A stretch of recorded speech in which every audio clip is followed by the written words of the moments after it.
Le mardi, on retrouve un Fouzi en tenue d'été. Ouais, je fais bronzer mes mollets. Mais je vois ça. T'étais habillé comme ça pour Strasbourg? Exactement, parce que c'est l'été, on se le dise. Strasbourg, c'était le gros événement. Le week-end dernier, on rappelle, Festival BD.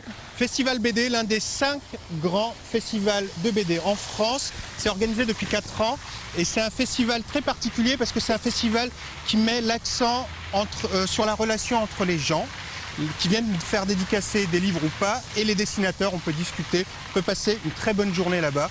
Et le directeur du festival va en parler mieux que moi. C'est tout de suite et c'est en images.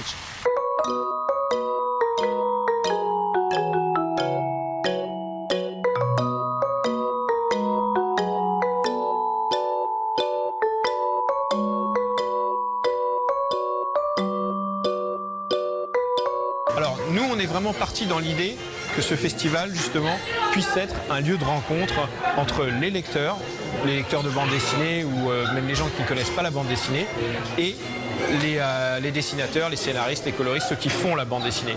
Et le principe, c'est que les gens viennent, s'asseyent à des tables rondes sur lesquelles sont présents un ou deux dessinateurs ou scénaristes, et engagent la conversation, amènent leurs albums s'ils veulent se les faire dédicacer.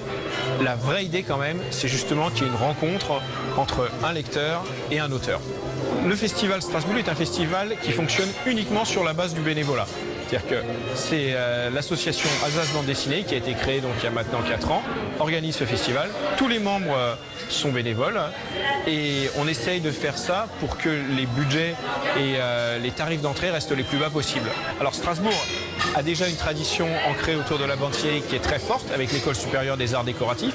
Il y a énormément d'auteurs qui sont passés donc par les arts déco, par Strasbourg, et je crois que ce festival est un des éléments qui fait que la ville est vraiment en train de devenir un pôle de la bande dessinée. Il faut savoir que Strasbourg, c'est un des 5 plus grands festivals de France aujourd'hui.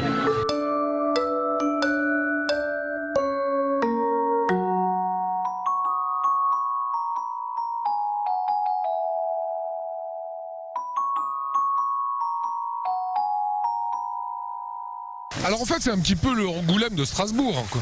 C'est le Angoulême de Strasbourg, bien que je ne sois jamais allé à Angoulême. Mais ce qui est vachement bien, c'est qu'on a un vrai rapport très humain avec les dessinateurs. Ils sont là, on est assis à une table, on est là pour discuter. Il n'y a pas cet aspect dédicace à tout prix, parce que vous le savez peut-être, mais depuis quelques années, à cause d'Internet, les dédicaces se vendent à prix d'or. Du coup, les spécialistes, des vrais chasseurs de dédicaces, viennent très tôt le matin, vers 6 h du matin, pour faire la queue devant les dessinateurs. Et ça, les dessinateurs n'aiment pas trop. Qu'on revende à prix d'or leurs dessins, ils n'aiment pas trop. C'est la honte. C'est un peu la honte. Sur eBay, on va retrouver des dédicaces. Et justement, Strasbourg, pour lutter contre ça, distribue des numéros. Et de façon très aléatoire, on se retrouve ou pas face aux dessinateurs. Et de façon très aléatoire, on peut faire une dédicace ou pas de son dessinateur préféré. C'était une belle édition? C'était une très belle édition. C'est une équipe de bénévoles, ce qui donne un côté très humain à la chose. Et surtout, on a envie que ça recommence parce que le panel de dessinateurs est formidable. Voilà, ça fait partie des événements dont on aime vous parler. Demain, SOWAT, 19h30. Demain, SOWAT, on revient sur Strasbourg, mais avec un aspect très déjanté, très décalé. Je peux vous dire qu'il y aura du charme demain dans SOWAT et Strasbourg. Donc tu nous mets la mention interdit moins de 16 ans. Oh non, pas du tout, mais vous verrez, c'est assez intéressant.